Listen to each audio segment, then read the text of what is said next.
In 5, 4, 3, 2, 1. Good morning, hippies. How's it to ya? Friday, I guess. Time sure flies, doesn't it? Time flies like an arrow, I heard. Fruit flies like a banana. That's the only physics joke I know. Speaking of time, it's been over 18 months since BP and Halliburton got together to preside over the worst environmental catastrophe in the entire history of the United States. The world watched in dreaded fascination as civilization's heedless need for more and more cheap fuel delivered yet another body blow to the global ecology. Why is no one asking St. Barry the hopeful all those necessary, relevant questions that didn't get asked back then, even as he now plans new licenses to commit ecocide? Questions like, how will it be possible to prevent what happened in the Gulf of Mexico from happening in the Beaufort Sea, when all the same players are in the same places doing the same things all over again? And where are the DOJ and the EPA criminal prosecutions of those major corporations responsible for the spill and the dispersant and the dead birds and dead whales in the Gulf of Mexico? Shouldn't that be settled before you grant the same sons of bitches more power to fuck us up? Where are the prosecutors and investigations and the grand juries around those poor dead workmen who fell off that platform in the Gulf and died? Why is the EPA just sitting on its thumbs? Where are the prosecutions of the major polluters? What are they doing?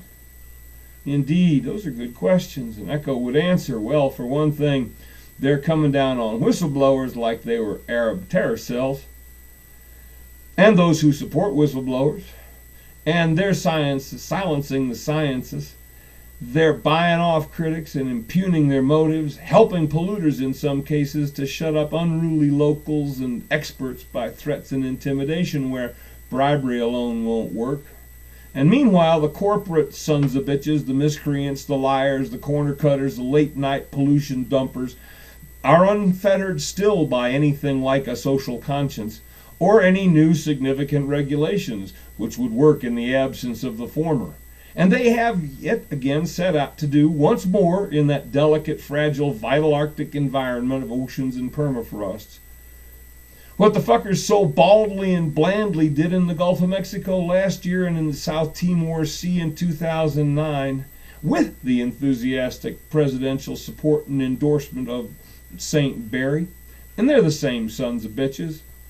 I believe that when St. Barry the capitulator abstained from even a pro forma appearance to the crowd that encircled the White House over the transcontinental pipeline last weekend, it should have been obvious to all of you that ShamWow's green sympathies were pale Chartreuse at best. The world runs, I know, on carbon-fueled energy. We all know that. And the carbon energy corporations hold the whip hand. We all know that.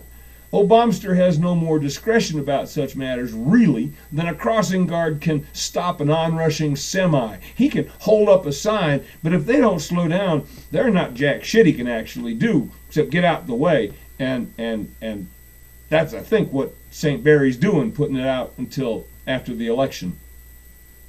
St. Barry the Clean wasn't chosen for his current position because of his bravery or his imagination or his initiative. He was selected because he was a reliable avatar of the owners. The corporate apple carts are safe with him, or he wouldn't be anywhere near them. So save your breath. They're going to drill, and they're going to spill, and they're going to build that big old filthy pipeline, and it's going to spill, and it's going to screw shit up good, and they're going to build more nuclear plants too. Hey, it's happy days, modern times, hippies. See you at the beach.